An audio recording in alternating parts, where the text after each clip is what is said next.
Hi, my name is Cameron Murray, and this is my Module 1 introduction video for ACTE 699. So I've been teaching at Red Lion Area Senior High School. This is my 8th year, and I have taught German this entire time. Up until this year, I added American Sign Language. So I'll be teaching American Sign Language and German this year, but I am emergency certified for American Sign Language. In addition to teaching, I am one of the National Honor Society co-advisors as well. Just a few things about me.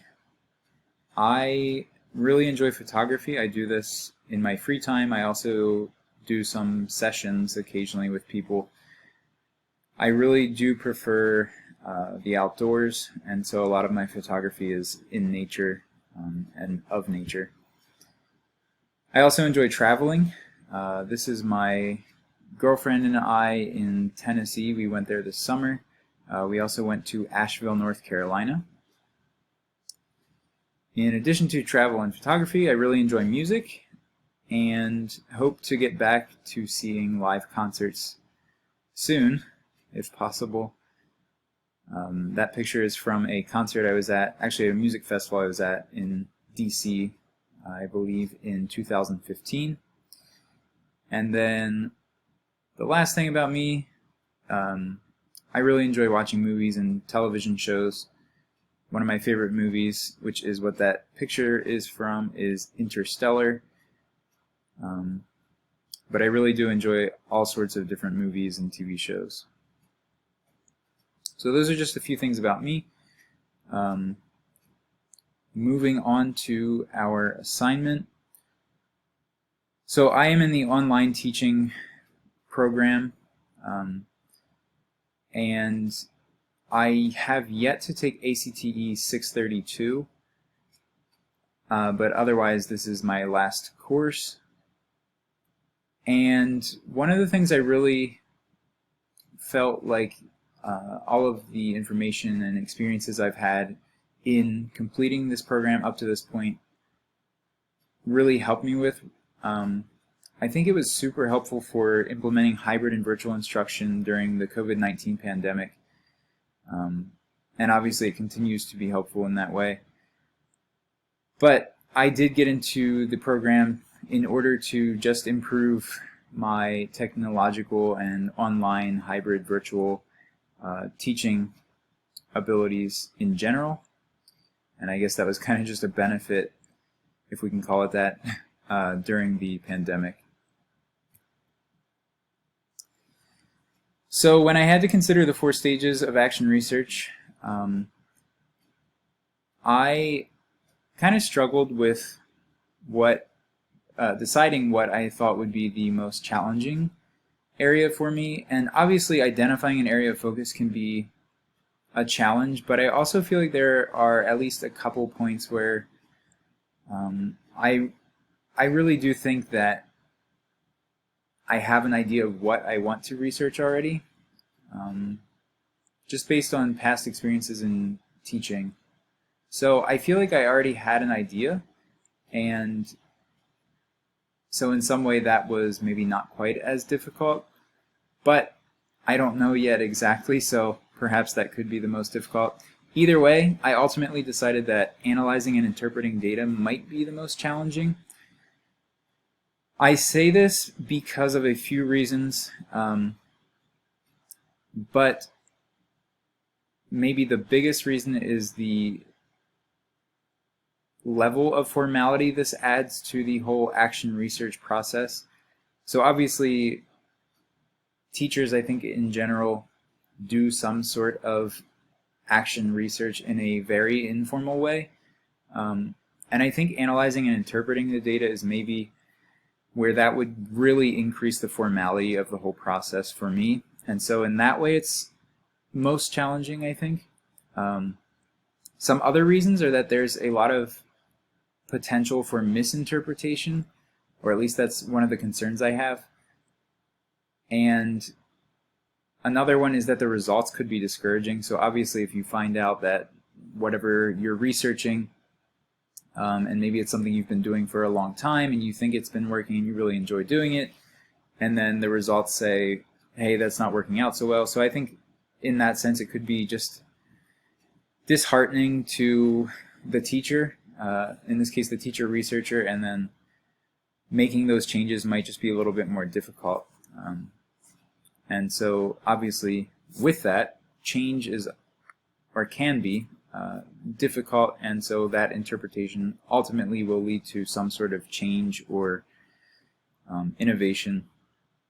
And so for that reason, or all of those reasons, I think this might be the most challenging area for me, but I suppose I will find out soon.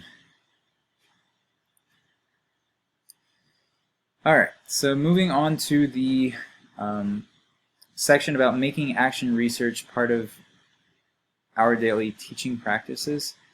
Identifying some potential obstacles. I feel like this was maybe a little bit easier to do in terms of comparing this to deciding what might be the most challenging of the 4 steps. I think I had an easier time deciding what some potential obstacles would be. Number 1, I think the biggest one is time. Especially for teachers, we generally have a lot of commitments and other requirements, not just at work, but at home or whatever. And so it can be difficult to balance all of these things and do this regularly. The other part going along with time is the data collection. I think that's a process that takes a lot of time, and in a more formal way is going to amplify that. The next potential obstacle that I saw was the participants. So obviously we have a lot of them, given that it can be students, and if, I suppose, depending on what you're researching, if not enough of them are willing to participate or whatever that might be, that could complicate the process. Also, going along with the participants, there could be some varying dynamics, so maybe from year to year things are changing. So with your participants, then you might have some research one year that says one thing, and then maybe the next year you find that that doesn't seem to be working out. And so the variation from year to year might also cause some obstacles, or at least revisiting of the research. And the last thing there that I tied into that category of participants is the do no harm. So this is related to the quote that I have on the left side there, stating that if the process of action research cannot be done without adversely affecting the fundamental work of teaching, then it ought not be done at all. And I think that really just boils down to doing no harm. And so that's obviously something we don't want to do, but that could become an obstacle in completing action research. Not all the time, obviously, but a potential obstacle. And then the last thing that I identified was the attitude, and this could be the teacher-researcher's attitude. Going back to what I said earlier, it could be difficult to change your beliefs or change your habits based on the research, and so you kind of have to have a positive attitude, and that can sometimes be difficult to do. The other thing is your colleagues' attitudes. And so that could be toward the findings of your research, it could be toward collaboration or whatever that is. But attitude is a big obstacle, not just in action research, but in a lot of things. Okay, moving on to the stories from the field. After having read both of them, I feel like there were parts that I agreed with, or parts that resonated with me from both of them. Obviously both of them tied into English as a second language or English language learners in some way. One dealing with the newspaper, the other dealing with timed reading and writing, and how the standards relate to performance. Ultimately, I decided that the second one resonated with me a little bit more, and that's really because of what was said toward the end of that story. I'm not a huge data person in terms of, shouldn't say I'm not a huge data person. I'm not always a fan of standards that are set by other people, obviously when they're not set by teachers, and that can be frustrating. And so it didn't resonate with me in that way so much. But toward the end, they mentioned that the big picture is really what action research helped them get. And I think that's ultimately what we have to focus on. What is the overall outcome? What do we want our students to achieve? And how can we improve that for them? Basically just asking that big question of why. So that's really what resonated with me about this article. Not so much the standards and how they tie into the performance per se, but how can we help our students learn better? How can we improve what we're doing? How can we improve our teaching? And then some of the difficulties or obstacles so in addition to what I already said, but some of the obstacles that I think could come up here are